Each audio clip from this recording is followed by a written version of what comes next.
Let's go.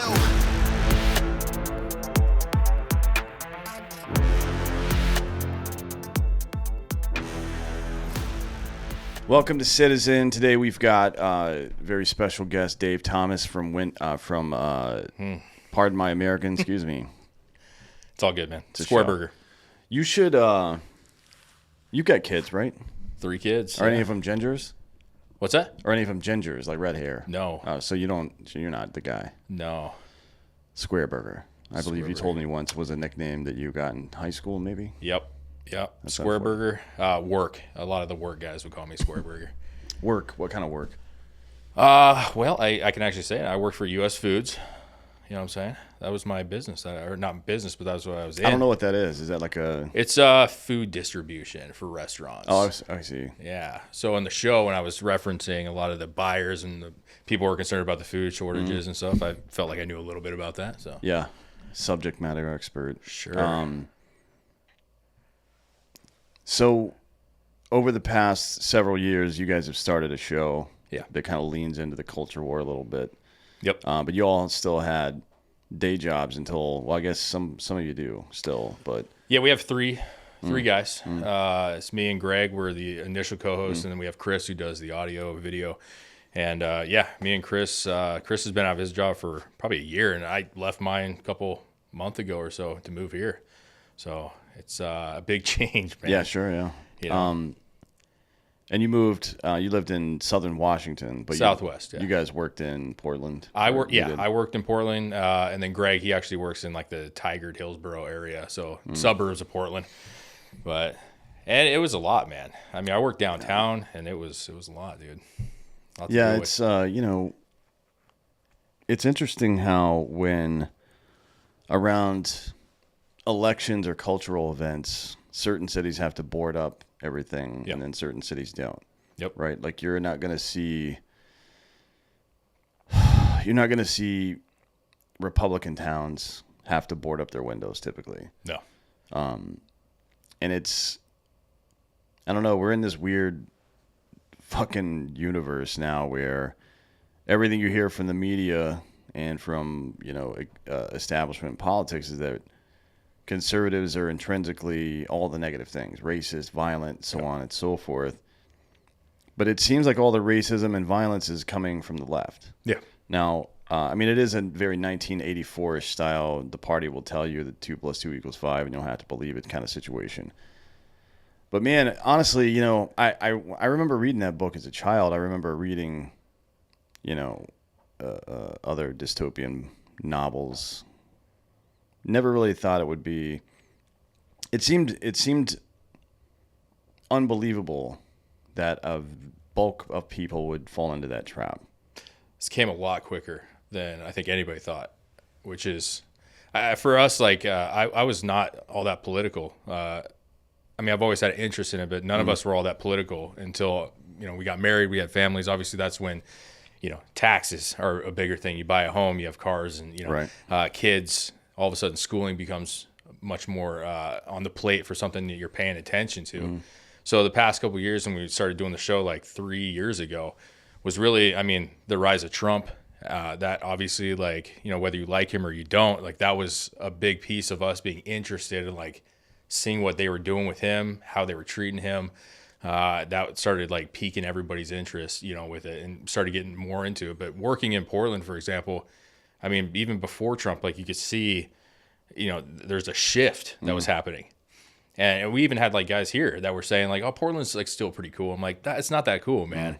The last time I was there, we were downtown, and it was everybody you saw was somebody you didn't want to see. Right, there yeah. wasn't normal people. We used to do the shows, used to play music, so we used to play a lot of gigs down there, and everybody was cool, and there was always homeless. Now it's you park your car and you're you got your head on a swivel because everything's boarded up. Nobody has a reason to be down there. So it's bizarre, man. It's like broken window theory. You let people run amok enough and fuck shit up, then it's just that's the standard at that point. Yep. People feel a lot more comfortable behaving that way, and then, the word gets around. Yep. Oh, I can go behave this way in this spot. Nobody's going to do anything about it. Yeah, they don't prosecute anybody there. And you got Ted Wheeler, for example, in Portland. I mean, every major Democratic city has their mayors and stuff that are crap, but Ted Wheeler is one of the worst.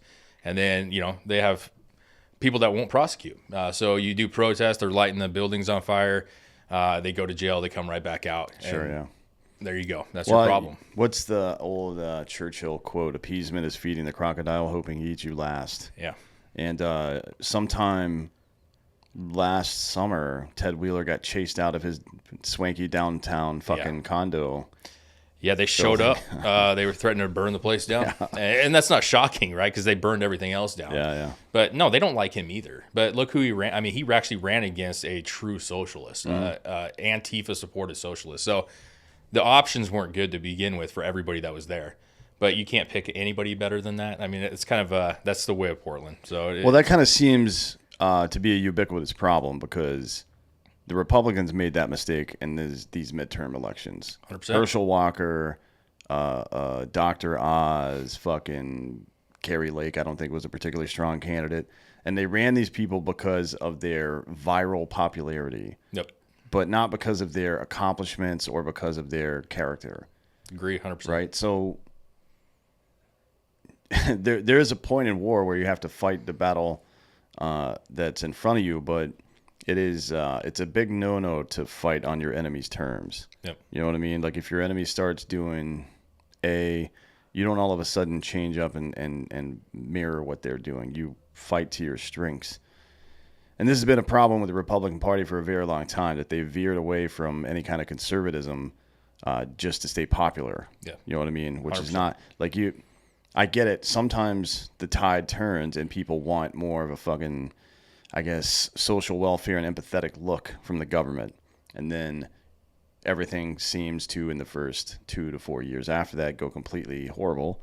And they're like begging for somebody to come in and manage, some adult to get into the room and manage the economy again. Yep. But when the Republicans started I just capitulating back in the 90s about stuff like this, it all kind of went off the rails. And I think the ultimate fruition of it was George W. Bush, right? Presided over the largest expansion of government in history, instituted the police state that we're currently in. All the things that are being leveraged, all the data that's being leveraged against you to steal your tax money and shut your accounts down when you say shit, that all stems from the Bush administration. So, I mean, there's kind of a principle though too. Like the conservative party, if you want, that the Republicans, I mean, they always stood for like, abortion, like no abortion. You know what I'm saying? For example, LGBTQ rights. You know what I'm saying? Like, I'm not saying that's a good or a bad thing. It's either way. But when you start like easing up on a lot of this stuff, it really kind of makes the base unsure of like what direction you're really going into. And like, I feel like there's a conservative ideology that's kind of dwindled. And now you got like Carrie Lake and stuff, which we've had this discussion on our show a couple times, and we have some really great debates about it. I'm not all about the the weird stuff that may have happened, with the elections. Like, sure, is that possible? Absolutely. But why are we not looking at the fact that like the message is crap, the candidates are crap, and we're not going to fix anything, even if there is funny business. You're not going to fix it with a Carrie Lake. No, certainly not. I mean, she it's not like she's been carrying water for conservatives this whole time. She's been making her career as a media person, which is nothing wrong with that, by the way. No. But that doesn't necessarily qualify you to be a leader. And we're kind of stuck in this trap now where, look, elections are something of a popularity contest, right? Yes. But we've allowed it to become a cult personality popularity contest instead of a contest of the popularity of the ideas being presented. 100%. And there may not be a way out of that, to be honest. I don't see, like, the majority of people in America right now, I don't see them looking past, like, we should have elected Ross Perot, for example, in both 92 and 96. I was young when that. Yeah, sure. But Yeah, I remember. I was in in middle school, I think. Well, 92, I was 11. I was 7 years old. Yeah. But just looking back on it, George H.W. Bush was okay, but he was nothing special. No. And Ross Perot was quite a bit better of a candidate for the economy. Well, if I'm not mistaken, he had that business mentality. Am I wrong? Yeah, he was like a less volatile and more nerdy version of Trump, basically. Yeah. Kind of like a political outsider who's like, look, you guys are banging around theory from political science classrooms. I've made billions of dollars. I know what I'm doing. Yeah. Unfortunately, a guy like that, and we saw it in the last, even in the Democratic primaries, there were a couple of super wealthy people that that ran that were just too nerdy, right? Yeah. Or like Bloomberg. Bloomberg was one of them, and then there was that other guy. I can't remember his name. Let's see, 2020 Democratic primary. Fuck was that guy's name? I don't remember his name, but There's a lot of candidates. yeah, there were quite a few, but it was there's what the fuck was that guy's name? Damn it! And he was just a giant dork. But that's the problem. Like you're not gonna get elected looking like that. You know what I mean? It doesn't matter what you're met. Like Andrew Yang is another guy. I don't think he would be a particularly good leader of a country, to be honest. But Tom Steyer, that's who I was thinking of. Okay. Yeah. That dude's rich as shit. And then I think John Delaney is super rich as well, isn't he? It's kind of crappy that we got ourselves in a position, right, where the wealthy obviously have the advantage, which is it's been that way for a long time. But like the more money you have, there's guys that are not wealthy who have great ideas. You know what I'm saying? That you're not going to really hear much from. So, Trump winning was he had a lot of money, man. Yeah. And it was the economy, the climate was right for Trump at the time. So, I don't know. The popularity part bothers me because that's something that you see with like the Kerry Lake situation where people were saying, well, Hobbs had this many followers on TikTok. Lake had 400,000 followers. But that you're talking about nationally. And obviously Right. if you're in the movement, quote unquote the movement, like you're going to follow her. And even people that hate her are going to follow her. So like none of those numbers mean crap. Yeah, I don't know at why the end of the day. that was an argument being made. Because they don't understand how she could lose with that many followers. No, I and understand Hobbs, their you know? I understand their logic. Their logic is just fucking stupid. Yeah. Doesn't make any sense. Well, they're getting hung up. And that's the majority of everything we're dealing with is that we're getting hung up on stuff that is not benefiting anybody. You could talk about, like I said, the funny business, but you're hanging yourself up on, like, are we just not doing a good job? Yeah. Like, even Beto. Like, I can't stand Beto O'Rourke. But he was going to all the colleges. He was riling up younger votes. And that's how he was able to get, it wasn't all that close, but he was close enough that it's not comfortable, Well, it was 10 points. I know, but That's that's pretty just, good. in this state, I feel like, and I'm not even from the state, but I am now. I feel like it shouldn't have been even near that, to be honest with you. No, probably not. But, there's a lot of extremely liberal population centers here. Sure. Dallas and Austin especially. But, yeah, I agree with that. It's the Republicans have always been bad at messaging. For like you mentioned before with the marriage equality thing. Democrats were against that too. Hillary 100%. Clinton, for example, was against it until 2013 when it became politically expedient for her to switch positions on that. And nobody ever seemed to want to hold her accountable for that, which is very bizarre to me. But Biden, Obama, all the same. yeah, same thing. Yeah, but if Republicans looked around and were like, hey, you know what, we got to get on board with this, you still got to have a conversation about the message. So the message should have been, we believe in liberty in this country, and liberty only exists if it exists for everybody and all the time. And these people aren't abusing anyone or hurting anybody else, and it's none of our fucking business what they do. That should have been the message. Yep. Like, if you really care about liberty, then you're not trying to wedge your religion into public policy. Sure. So pick one, right? Like, if you want to be a fundamentalist, then do that. If you want to be somebody that actually gives a shit about liberty, do this other thing. That's a pretty easy sell, I think, to be honest. It's a pretty easy sell, and they didn't even attempt that. Yeah, I think a lot of people I think I don't care. I don't care what you do. I don't care what you do at your home. You shouldn't care what I do at my home. Who you love, any of that stuff. That doesn't matter to most people. Does not matter. But the problem that you come with those is like it's that whole like you take a mile kind of vibe. Like where does it stop? Like I know that there's a lot of it you could debunk, but just the drag queen shows, man. I've seen them here. There's a lot of stuff that like is happening to like in our society that should not be happening, and it's all under the kind of the guise of like tolerance, Sure. And I don't want my kids being corrupted in school for something that I don't stand for, and I want to teach my kids, my values and have them expand those when they get older. Yeah. So I think a lot of people are just afraid that if they give an inch, they're gonna take a mile, and we've seen that. The soccer jerseys that's just recently have the rainbow flag that they just did for the World Cup. My thing that I posted was like, I mean, sure, I guess, and soccer's it's fitting. Let's put it that way. Yeah, it's pretty gay. It's pretty gay. But what's the point of it? You can say that you're with them, but what's the point of having it all over everything? Well, I think in this instance, it's just to put a thumb in Qatar's eye, which I'm not. That doesn't bother me. Usually, something like this, it's just so cringy. I'm just like, get the fuck out of here. But you know, considering what's going on in Iran right now, and they're about to murder 15,000 people for having the temerity to protest, and they agreed on that, right? They actually came out and said that they were going to do that, right? Yeah, which is Qatar is kind of in support of that. They also have been like they're going to put people in prison for they're monitoring people's internet access in the Olympic Village, or not the Olympic Village, but the in the hotels where these guys are staying, and if they eat pork, if they watch pornography, if they watch anything on the internet, they're going to start arresting people and shit. So why not just not go?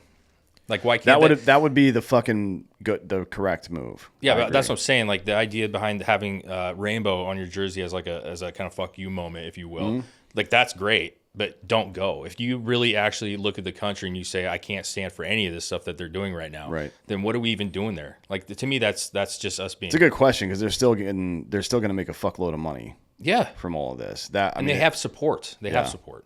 I mean, I don't know. It's a good question whether or not you should just rally a bunch of countries to not go at all. I mean, I don't even know that you have to rally them, man. If you don't show up, the United States doesn't show up, there's going to be a couple other, we're on board with it. And then all of a sudden you get a trickle-down effect, and you're going to see a big surge of people that aren't going to go, boycotting the entire event. And I don't see why we can't boycott it. It doesn't make sense to me why we can't just boycott it. Soccer's not that important to me. Yeah, but think about it this way. So let's say it's was in Saudi Arabia, where they have a lot of the same bullshit rules. The United States government does business with Saudi Arabia and Qatar on a regular basis. Yep. They do business with China on a regular basis. Yep. We also have killed tens of thousands of people, innocent people, with drone strikes over the past 15 or so years since drone strikes have become popular. So are we in a position to make that move? I guess. That's a good question, man. You know what I mean? And that's where the area, like, as far as like military and those backdoor things, like, I'm still learning a lot about that. I think most people are. And that's I think the separation between the two is that what you're referring to, the average American it's not even a conscious thought to them. Sure. Those backdoor deals, like what we have, involved with them, what we're trading, that stuff doesn't mean anything. Soccer means a lot to some people, so. Well, yeah, it's affinity-based marketing. You meet people at the intersection of their interests and ideals, right? That's kind of how it works, but. We shouldn't be dealing with that, though. If you actually are if you're standing with your morals, we shouldn't be dealing with that.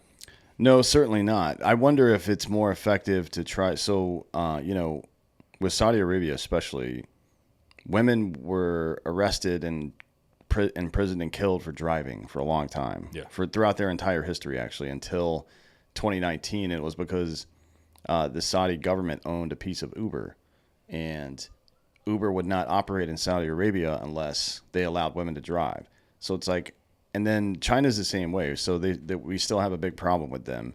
Obviously, as currency manipulators and the Uyghur Muslim camps and this human rights abuses in general. But the treatment of ethnic Chinese people who are lower class, I guess you might say, who are factory workers and things like that, their treatment, their benefits, and safety requirements have gone up exponentially over the past 20 years because American manufacturing has required it of them to continue doing business. So I wonder what the right answer, like how much of this should we be leveraging our morals onto people with an economic bend to it, and how often should we just tell them to go fuck themselves and we're not going to do business with you anymore? Like Saudi Arabia financed 9/11, right? We should never do business with them again. As a matter of fact, we should wipe out their entire royal family, in my opinion. Sure. Like the House of Saud should go down, and they should rename the country to something else. Yep. If you fly planes into our buildings and kill our civilians, you got to go. Like I don't see what the holdup is there. But that's not going to happen because of their role in OPEC, right? But Well, so your question comes down for me is if we could get ourselves back into a position where we're actually manufacturing goods again, you know what I'm saying, where we can be self-sufficient again, because we've kind of let a lot of that go. From everything I see, I mean, at least Trump, whether you like him or not, I felt like at least there was kind of some energy efficiency coming in, which took a lot of pressure off us having to deal with some of these guys. We could have easily said, piss off, you know what I'm saying, and maybe been all right. Yeah. But when we get ourselves where we're bending over for everybody, then we can't do it. Yeah. And I wonder, it used to be that America's greatest export was our ideas, right? It's certainly not the case anymore. No. Now our greatest export, I believe, is our purchasing power, like just people buying shit. Sure. You know, I agree with that. We don't offer the world a whole lot more than that right now. Well, I mean, we'll come meddle in your in your domestic affairs and blow some people up and shit, but we don't do a good job of any of that stuff, and it's characteristic of just a complete absence of leadership. Yeah, and systems in play. You got TikTok, right? And Chinese owned. In China, TikTok is used to promote education. It's used to promote, different things that helps the society, where they promote fat people dancing in the United States, you know what I'm saying? Twerking. So, like, we've lost a lot of the situation when you're talking about smarts. Like, we have amazingly smart people in this country. You just don't hear about them, and they're not glorified like they used to be. Now you got these rappers and these other guys who are getting popularity, and that's exactly what they want. So, yeah, I mean, our education system sucks, dude, right now. Well, that predates anything recent. I mean, Yeah, you can, I believe it was Rockefeller that started all that bullshit, where he said he didn't want an educated population. He wanted people smart enough to run the machines. Yep. Right. And that's what public education is, for sure. It's just a factory to produce compliant workers, which I'm glad now to see people like Corey DeAngelis with the school choice movement. That's really grown quite a bit in the last year or two. But from the conservative side, what I don't see is a fight of ideas, right? Yeah. It's like even internally in the party, it's become a fight of likability between Trump and DeSantis. Yeah. At the national level right now, but that's not the fight. The fight is we have better ideas. We do. Right? So it's like you look at the last 45 years or so of social welfare, particularly in the black community, and the effects have been the positive effects have been negligible, and the negative effects are very apparent. It's created like generational systemic poverty. Sure. Yeah, agreed. There's no upward mobility. That you get just enough to get by and no more. And the conservative answer to that, again, in the same vein as the marriage equality thing, is like, hey, if this exists, it needs to exist for everybody. We've got the solution to it. It's personal entrepreneurship. It's helping people get the government out of their way so they can achieve their own success and have equity in their own stuff, right? Because that's equity. Cash in the bank loses value every second of every day. Equity gains value every second of every day. And that's something that, the Democratic politicians certainly take advantage of. Yeah. But it's not available to anybody else, because then you're if you're a fuel company, then you're gouging people. Or if you're a small business, you got to pay 40% of your goddamn income in taxes and shit like that. Like, come on, man, this is not the thing. But at what point, which Republican politicians have gone into black communities and said, hey, you know what? Fuck these people. Yeah. All they're doing is leading you by the nose. Here's a way that you can succeed and lift yourself up out of this bullshit, which is, by the way, the only way that you can. This is a lesson we learned in the GWOT, in the Global War on Terror. You can't win somebody's freedom for them. Yeah. They got to fight for it themselves. And I think prosperity is the same way. You have to fight for it yourself, because if you don't, then you don't learn the lessons to teach to the next generation and the next on how to maintain and increase that wealth, right? Yeah, so there was before we moved here, we had visited obviously with you guys, and I remember having this discussion when we were out. You were talking about the generational like poverty, and there's a lot. I mean, that's a lot to unpack, obviously, because there's so many things that are wrong. But what solution do you see? Like as far as like, I mean, education, like dumping more money into the education system, no. because now you're just pissing money off, and you don't know where that's going. You don't know what it's going for. But I know the schools are crap, and you said school choice. Which I think is a big one because maybe you can get out of those schools that are problematic and get yourself in a better district. But how do you really fix that? Because to me, it's always been cultural. And I know that that's even grown, right? They've kind of produced that culture for them. But Sure, there's yeah. something going on with like the inner city culture where, I mean, listen, it's not weird to say when you see all the break-ins at like a Walgreens, a Target, it's really one group of people that you're seeing it. And why is that the case? It's nihilism, right? So you'll see the same thing from white people in West Virginia, 100%. right? So this is nihilism. It's people that feel no equity in the country, no equity in society. They don't have any ownership in anything around them, right? This is all rented land. It's all handouts from this group or that group. I don't actually own anything. So A, why would I treat it well? And B, why would I fucking put more effort into it? Because I'm not going to get any more out of it. So over the course of generations, people are like, well, fuck this place. Yeah. I'm going to get mine. And But where does it come with like, let's say cars? I'm a car guy. So like when you have a society that you say is impoverished, which it is, and yet that money is being spent on these top-notch cars and 30-inch rims and stuff, you know what I'm saying? Air Jordans, you know what I'm saying? Like that is a huge market, right? Very expensive shoes. And yet that's where the money's going. Sure. Why is that not like, is that because it's not taught? Is that because poor parenting, single parent households? Like they're not teaching about like, hey, if you get a little money and we're in the situation that we're in, let's put it towards something that can actually make you grow as a human. Sure. Yeah. I mean, I think it's nihilism because nihilism reduces your ability to have nuanced and complex solutions to things. So everything gets reduced back down, and it goes from your individual happiness and success, which is what people should be concerned about. And then they should understand that putting effort into everyone's happiness and success will help guarantee yours and solidify it against external threats. It reduces from that to status, right? Okay. And you see it in every community. Like how many fucking poor people in all cultures have you seen do stupid, reckless shit with money just to, like they're peacocking? That's what it is, right? Well, they're showing their status, right? Because that's all they have. So a necklace to them is status. So it becomes part of your identity, right? In the same way that the people, like the Antifa people from where you're from, nihilism, right? They don't have any, because now in a large way over the past 15 or 20 years, identity has been reduced to victimhood, right? Now you have to find out how you're a victim and live that life.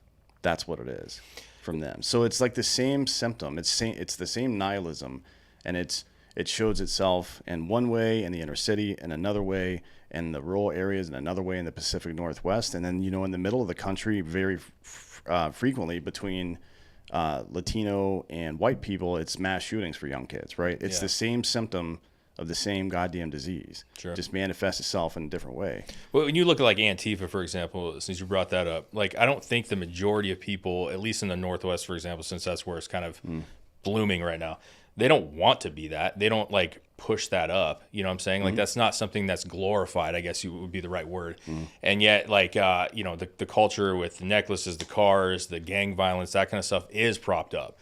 And there was that music exec who was saying, like, why do you put this stuff out about these guys killing each other?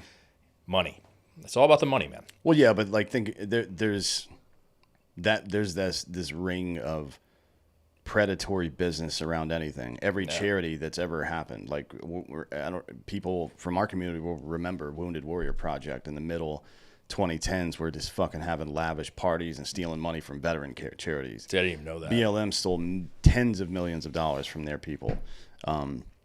The Susan B. Komen Foundation, the cancer research stuff. Cancer research that's stolen billions of dollars from people and done nothing with it. That's how it works, right? That's why we have to be. I don't know. People don't want to have those tough conversations. Yeah. Like from the charity standpoint, like, hey, we need to watch these people. Like, yeah, it's on the face of it, they're trying to do something good, or at least that's the presumption. But you still got to check, right? And you have to check every single goddamn line, every line item, and make sure that people are doing the right thing. And one of my old military leaders used to tell me, it's not what you expect that happens, it's what you inspect that happens, right? Like, it's just that process of inspecting things and making sure they're going the right way that verifies they are and keeps people in line, even yourself. And it's the basis of this show. You can sit around and whine about everybody else, about your rights, about what you deserve, and blah, blah, blah. And you will ultimately be a subject under rule of people that are your lesser, right? People that are predatory and are only out for themselves. Or you can act, right, to secure those rights by meeting the responsibilities head on that you have. And your responsibility isn't just to yourself. Very frequently, almost always actually, your responsibility is to somebody else. That's why we build communities like this. Is because we need each other to take care of each other. So it's like the NPC model, that non-player character stuff, you know, where half the society is just kind of flowing through the motion. And you're right. That's one thing too. Like, I mean, having children and being married, like, it does change your entire look on things. You realize that you have to take care of other people. And that's not obviously for everybody, but it is one of those steps that you take growing up that, like, you're like, holy crap, man, like, there's a lot more than just my needs, you know. And I don't think a lot of people understand that. I don't think that they're getting it. But the thing is they trust. And that's the biggest problem, is the trusting. You trust the media. You trust these companies where you're putting your money to.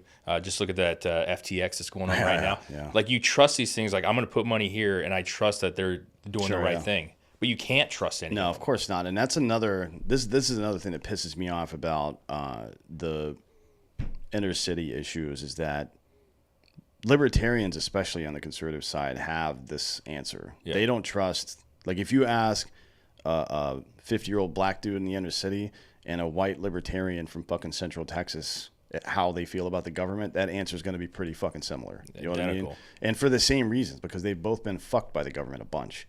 In different ways sometimes, but in a lot of the same ways as well. So where are the fucking, like, I don't see it. Even from some of the black conservative politicians, I don't see them going into these black neighborhoods and be like, hey, man, these people are fucking lying to you. And you don't have to believe me. Here's the evidence. Money to be made, though, man. I think a lot of those guys have a lot of money to be made. Jesse Jackson, all these guys have made a living off this stuff.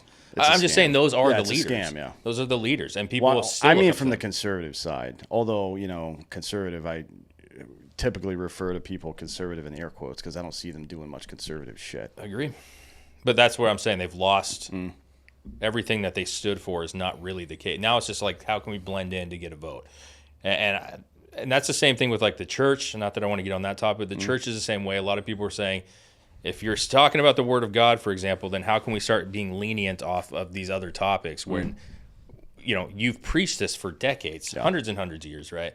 So it's the same principle. Like, you need to either stand pat on your morals and trust that you're right. Internally, you feel that you're right, or you don't have anything anymore. Sure. I mean, you should behave the way that you feel is right to behave. Sure. Now, as far as influencing other people, I'm pretty sure that Jesus said to give to Caesar what is Caesar's, right? Which is, if you extrapolate that, I believe the intent is that, well, he also makes a statement that the leaders of men are ordained by God or whatever the fuck else. But I'm not that religious. I mean, honestly. Like, I'm just saying from a religious standpoint, I don't think it's appropriate to legislate morality. No. You know what I mean? Because mostly because it doesn't work. No. You know what I mean? Like, messaging works, convincing people that something's the right thing to do and getting them on board works, and that's how a meritocracy is supposed to work. Well, leading by example, I think, is the best thing. Sure, but also giving people the tools to logic it out for themselves. Like, here's what I'm doing. I think it's right, and here's why I think it's right. And then having the fucking balls to have a conversation about it. You know what I mean? Like, it's not a lot of white people are going to have the balls to have a conversation about the actual problems in inner cities in America because they're too afraid to step on landmines. Like, who cares? What, you say the wrong thing one time, just fucking say the right thing next time. Well, there's a difference between saying the wrong thing and being over the top. And most Yeah, people are I mean- not going to be over the top. They're not going to throw out the N word. They're not going to do all this crazy stuff. Like, Yeah, but people are afraid to say like there is a cultural problem in inner cities, right? But they won't. The reason they're afraid to say it is because they're not prepared to have the rest of the conversation, which is that the cultural problem stems in large part because of the behavior of past governments and current governments, and it's a nihilism that is deeply seated in that community that has to be rooted out. Yeah. Like we have to put some kind of effort into it and not just send people a $300 check once a week. 100%. You know what I mean? But it's a matter of like having the conversation, being allowed to have the conversation, like you said, and with a lot of like censorship and a lot of things where people are saying like you're this if you talk about this, Yeah. you're this. So that kind of shuts the door. And you're right. You don't have to, like the nihilism that you're talking about, like that may not even be in your vocabulary. Yeah. But like by you saying something, and we've had the conversation on our show where and what's amazing about our followers is they're diverse as can be, man. Our live shows and our Zoom meetings that we have on Patreon, we got black, we got gay, Yeah. we got and you can have those conversations, and there's nobody's coming on each other saying like you're wrong for saying this. Hey, it's a good idea, but this is why it won't work. Yeah. You know, why can't we have that free speech kind of scenario now and Well, not be that's- offended and not be offended? I don't think that most people are intrinsically offended by it. I think they're told that they're to be offended by it, You're right. right? Which is not the same thing. It's not, but what I mean? there's Like there's a small amount of people have a large voice, and you Sure, can yeah. say it's pushed by media, you can say it's pushed by whatever, but I mean, you feel that way, regardless of whether it's true. To your point, people feel like they can't say something because it's going to hurt somebody's feelings, even though nobody in the room may feel hurt by it. Right. Yeah. I mean, think about the ultimate fruition of that, which is typically middle-aged white women being offended on behalf of everybody else. Yes, Right. it always is. When nobody else in the room is even considering what's being said, she's like, "Oh, you shouldn't say that." Like, well, if I'm not in a position to say it, you're damn near sure not in a position to tell me I shouldn't. Yeah. You know what I mean?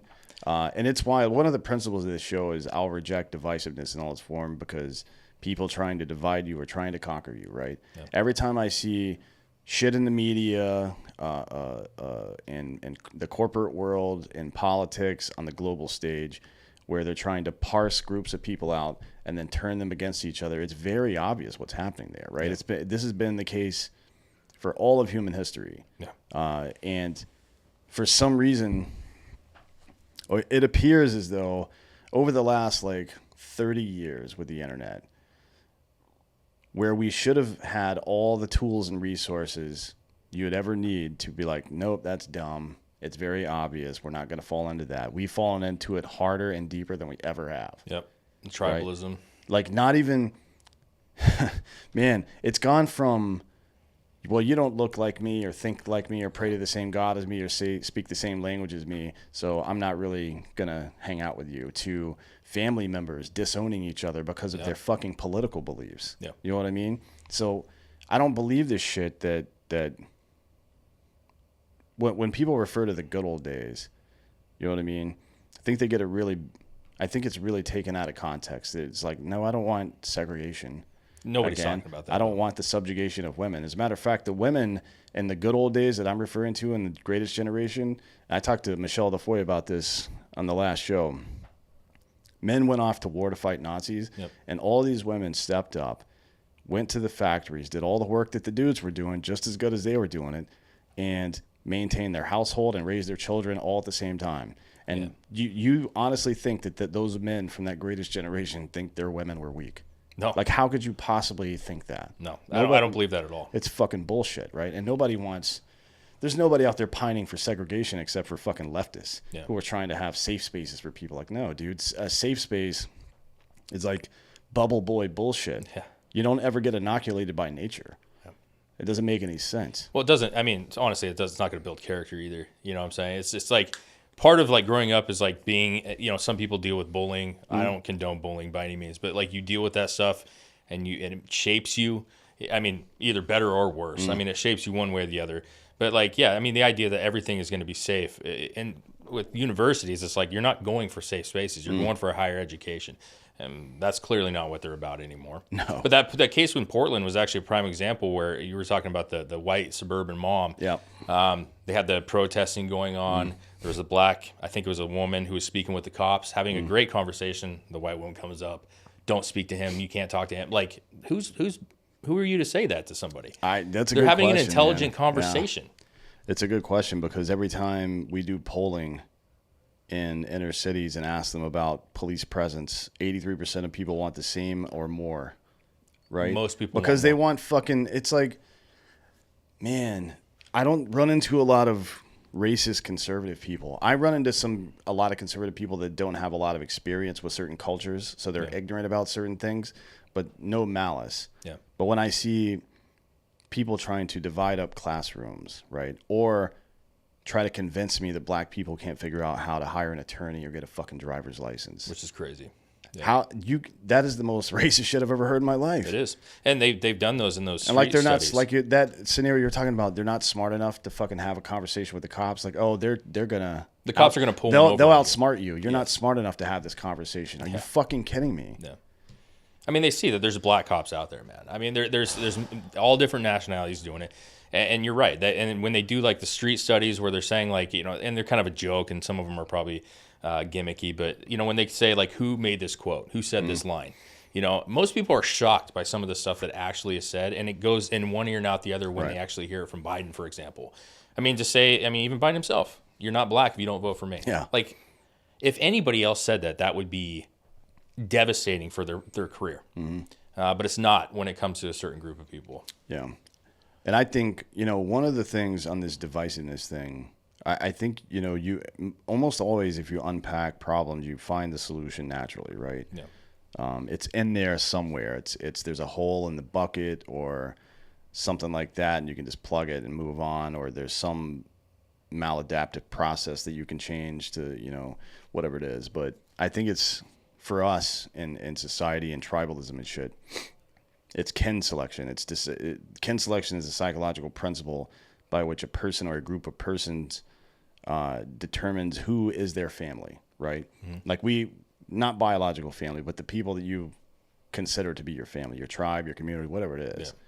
Yeah. And this intersectional bullshit tries to parse it down to the very smallest level.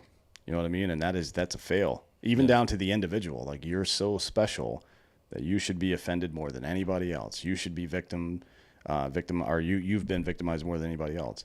In reality, the inoculation to that shit is to teach people that we go to the greatest common factor, right? What's the thing that we all want? And you can find it in every psychology book of all time, but Maslow's hierarchy of needs, it's a decent place to start. Food and shelter and safety, basic right? needs. We all kind of want that shit. And how do we get it without constant intrusion from external forces and oppressive governments? We decided in this country that federalism and republicanism is the best way to ensure liberty for everybody, right? Yeah. We went a long time in this country without allowing it to apply to everybody, but we're at a point now where it does. Yeah. And that's the conversation that needs to be had with these in and out groups. Yeah. Right? Like, what is it that we agree on? Cool, you want to do your thing and be left alone? So do I, bud. Yeah. But you and I have to work together to make sure that happens. But how do you change a long-running belief? Like, and we're talking generationally here, just like the welfare is generational in a lot of communities. How do you change a belief in a culture, in a society that feels like what had happened previously still affects them to this day, even if you say, like, it's not as bad as it was. It's actually, in fact, better than it's always ever been in a lot of ways. Yeah. How do you get them to change that mindset that they've been taught from their mom, their grandparents? And that's the argument that you hear. Like, hey, you weren't on a slave plantation. That is something that you hear a lot of people say, Candace Owens, all these people saying that stuff. I get that, but that's still in their head is reality. Because they're still living in poor communities. Yeah. Right? So why would just saying something like that change things for them? But do you not feel that there's more people right now, like say in the black community, there's not more representation showing that you can get out of that you can actually thrive? Yeah, for sure. So why are those people not looked at as a possibility, like, hey, I can do that as well. I mean, even Ben Carson, who I like Ben Carson, he was not a presidential material for me. No, he's a knucklehead, but he's an interesting guy. But but his story is incredible. Yeah. You know, I mean, same thing with Colin Powell, right? Saying he came up like actually, if you read his autobiography, there's a story in there about how when he first got back from Vietnam, he was down at Fort Benning in Georgia with the infantry base down there, and wasn't allowed to eat at the fast food place off base because he was black, right? And it's like, all right, cool, that's not great. Yeah, you know what I mean? But persisted through it. There's a lot of stories like that. I don't know. I mean, what is it? Again, common shared experience is what solves things like this. So one is putting yourself into a position to suffer with the people suffering around you. A good leader looks down at people suffering and gets down in the mud with them and helps them out of there. Yep. Right? What effort have we made to do any of that stuff? And you know, not enough. Fair enough. How do we do that? I think is a good question to ask. But can you say, like, the communication obviously is an issue? Because, you know, my wife has black family members. We've had, you know, one of them's been on a show before, and we've had some really great discussion. He's a military guy. And, you know, my question was him is he's you know, said that I've had situations of racism happen. And I believe that. Yeah, for I sure. believe that. He's got a white dad, a black mom. He looks black. You know, I can believe it. But, I mean, have you had a situation of racism? Because I have. You know, like I've been, like I said, we used to gig shows. We toured through California, played downtown Oakland. It was one of the scariest shit I've ever been through as far as leaving and coming. And they told you, don't stop at the Minimarts. Get on this road, you get on the highway, and you get out of here, and you can stop at the next stop. You know what I'm saying? And there were people that just didn't want us there. I mean, you could feel it, that they were like, dude, what are you doing here? You know what I mean? And I'm not saying that's racism. I don't care. I get it. I do get it. But can't you relate? Can't you say, like, hey, I get what you're saying, it's uncomfortable and it sucks. Anybody's dealing with that. Sure, yeah. And I think, you know, I mean, what would you want? What I guess, well, I remember from childhood mostly. There was a decent stretch in my elementary school years where I lived in an all-black neighborhood. It was just me and my brother and sister, and all the other kids at school were black and shit. And they would, it's kids, right? So we haven't developed these sophisticated social hierarchies yet, so it's like, you don't look like me, so we have to brush up against each other a few times and then maybe fight to become friends. And several of my best friends back then were people that, I mean, you know how it is with dudes anyways, we get in fights with somebody and then we're friends for the rest of our lives. But when you're an adult, I guess the risk and consequence is quite a bit higher for engaging in activities like that. You know, it could get dangerous, I guess. But, you know, sometimes you got to fucking deal with the danger. Yeah. This is the way it is. So if I walk through a place like that and feel like I'm not welcome or anything, I think the wrong answer is to get up and leave. For sure. The right answer is to go like, hey, what's up, buddy? It's like, love people to death, which is funny coming from me because I don't really do that much. Well, and you're right that a lot of people aren't. Even myself, like Cowlitz County, where we were from, is predominantly white. I'm talking majority white, and so you are around black people, you're around other culture, but not anywhere near, say, here. I mean, even here, my kids have already. I mean, most of their friends are mixed or black, or I mean, it's crazy how much different it is. Yeah, Circle C is a good neighborhood too. It is a great neighborhood. Like, there's a ton of kids over there. It's so good, and the kids are out all the time, which is awesome. Well, it's awesome if you have kids. If you're like, you're dead and you're like, get the fuck out of the way. Yeah, that's true. That's true. But yeah, there's kids everywhere. We had this taco place when I was working in Portland. We had this. One of our coworkers was black, and he was one of the nicest dudes. Mario, he's a super great guy, and he had this taco place that he was telling us about. And he's like, bro, and he used to bring us food on our lunch. He'd go pick it up, come back, and one day he asked if I wanted to go with him. It's a Friday night. I show up, and this place is wall to wall, and it's split right down the middle. It's like a decent sized place. Half of it was Latino, Mexican, like I'm talking, you know, North Portland stuff, like, you know, lowriders outside. The other half was black. I walked in and was the only white person in the place. And that was one of the first times that I was like, okay, you know, I get like the feeling of like, oh man, like, are they going to be cool with me? Is this normal? And to your point, he was shaking hands with people that he knew. I was introducing myself. Everything was awesome, dude. Yeah. Everybody was cool. There was no issues. I felt very comfortable. And that's anybody in that situation, if you put yourself out there. Well, what's the reality of human existence is that it's hard to hate up close. Yeah. You know what I mean? And that's the thing that turned the tide on the whole gay issue. It's like celebrities started coming out of the closet, and then regular people started coming out of the closet, and like deeply, not necessarily even bigoted people just thought it was weird. Yeah. You know what I mean? And reacted in a way that was weird, which is a reasonable way to react when you think something's weird, by the way. But started to realize that their friends and family members were gay, and like, oh, you're a normal dude. You just like dicks. Yeah. All right, cool. I can move on with my life now. Yeah. Achieving that in, inner society can be different. But, it doesn't benefit us in any way to just ignore that issue because it's a hard thing to solve. I think it actually hurts us quite a bit. So Democrats have led these folks around by the nose without actually helping them for decades. Yeah, but I also think that there's a message, lack of message on if you're part of the LGBTQ community, right? Because a lot of people are standoffish to the situation. And at the end of the day, like myself included, like I said, I don't care. But what I don't want is you to like try to force a message on something, on me, on my family. So that's the majority of people. Yeah. The majority of people just say, "Hey, man, it's the majority of gay people too, though. That's the problem. But right? that's the messaging thing. Like as a community, when you have the parades and stuff, and this is what people see. There's a lot of gay people who look at these parades in Portland and see the butt cheeks out and the weird behavior around children is odd.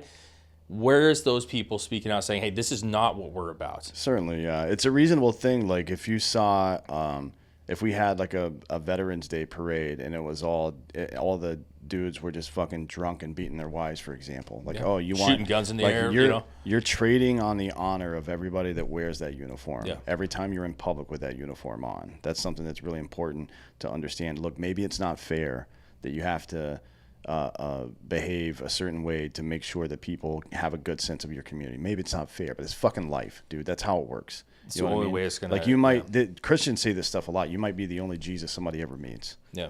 Now I don't believe in any of that shit, but I think that's a really profound statement to make. Yep. Like if you're a white person going into a black community to do something, you might be the only contact that young child has with a fucking white person in your life, and that might shape his belief on white people for the rest of his life. What kind of responsibility is that? If you're a parent, everything your child knows about how a man is supposed to treat a woman, they learn from how their father treats their mother. Absolutely. So are you taking that into account when you're behaving a certain way around them? You know what I mean?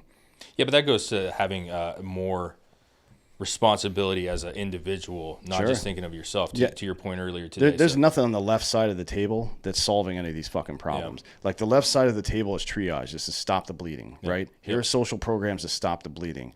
The solutions come from the conservative side. There's no doubt about that. I joke that while Democrats led the black community around by the nose and never actually gave them anything tangible for years, at least conservatives had the common decency to ignore the problem and not make it worse. That's a joke, obviously, because what they should have done was like, hey, there's so many black conservatives.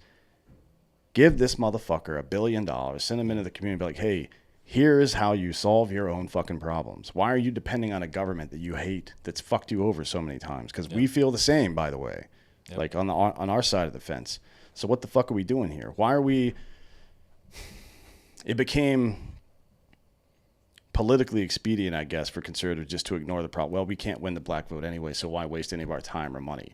Your job is not to get elected, motherfucker. Your job is to make the country better. Yeah. Your job is to take care of people. Yeah. You gotta try. But when's the last time you've seen a huge conservative movement into that? Like Candace Owens, that ain't it, bud. No. That ain't it. This fucking fake, like I was super progressive until I fucking everybody has this stupid, oh my God, Saul on the road to Damascus story where I got struck by lightning and all of a sudden Trump. Like, shut the fuck up, dude. I've heard so many of these stories from these shitbag conservative influencers. I'm just tired of it. I mean, I think it's fair to like acknowledge that like there are certain things, whether it's Trump or other things, that like get people more involved. But to put your entirety of what you believe in that one particular basket seems odd to me. Well, and Candace Owens is like, to me, all that stuff that you see that's propped up, that's getting millions of views to me, is the stuff that you should probably be the most leery on as a whole. If something seems like it's trying to get money from you, you should be deeply suspicious of it. Yeah. Because if the value is there, then the value doesn't have to be articulated in your face all the time. You will naturally see the value. Sure. But if it's like, and I just don't trust people who spend on a dime politically when it's super beneficial for them financially to do that. That's You know one of what the I mean? hardest things when you have a show, and I know you know this, but like staying on track regardless of what people criticize you for through comments and stuff. Because that's the thing with our show. We have very different opinions. Greg is very like conspiratorial, and I'm not saying he actually is conspiracy. He likes the idea behind it. He likes the theory behind it. It is fun. It's very fun, Yeah. and I totally get it. But I'm the one that's like, bro. But if we look at it this angle, and so what you get is you get some people are like Greg is. Yes, you know, like he gets it, he's woke, and then Dave doesn't understand, and then you have some people that say Greg's great. Like that's healthy, first of all, to have those discussions. It's also healthy to not be in a bubble where everything you hear is coming in the same like wavelengths. You know what I'm saying? Yeah, I agree with that. Yeah, and it doesn't do anybody any favors not to have conversations, even if your opinion is stupid Yeah. in the beginning. Because how does that bad ideas get exposed by good ideas, not by It's how it's fucking supposed to be. yeah, not how it's supposed to be. not by censoring. That's not how that works.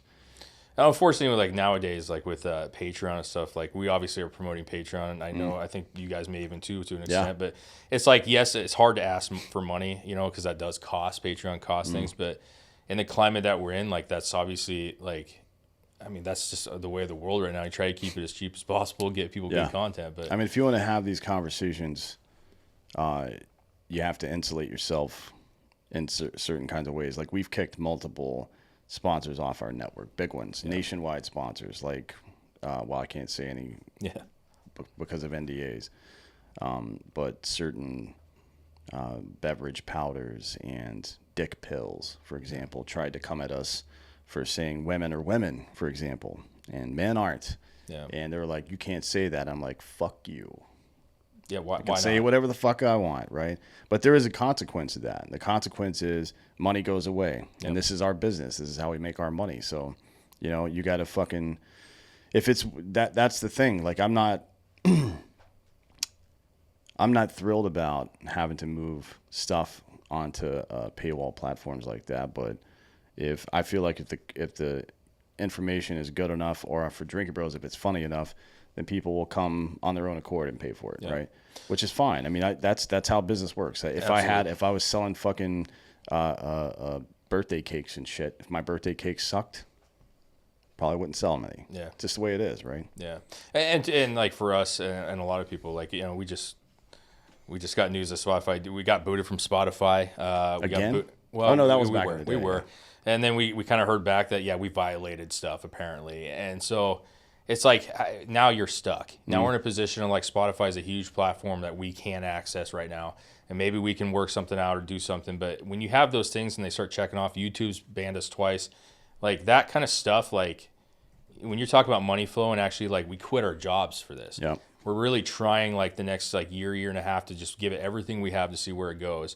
And unfortunately, that's the safest place for us right now is to have those platforms where we can speak freely, not have to worry about that. And there's pros and cons, but it sucks that we have to do it. That's the bottom line. It does suck. I wish we could just put it out there and then have normal revenue coming in like everybody else. But Yeah, it'd be nice, huh? yeah.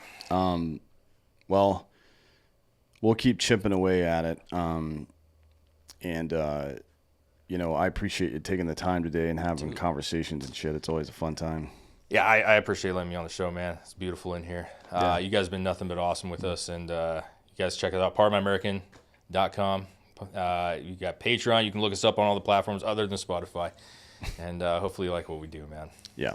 Pardon My American. Follow them on social. Go check out their Patreon. Check out. You're still on YouTube for now. We're on YouTube. Yep. So that's good. Yep. Now that the midterms are over, you're probably safe for a little while. For a minute. We'll see. Yeah, we'll see. And thank you all for listening. This has been Citizen.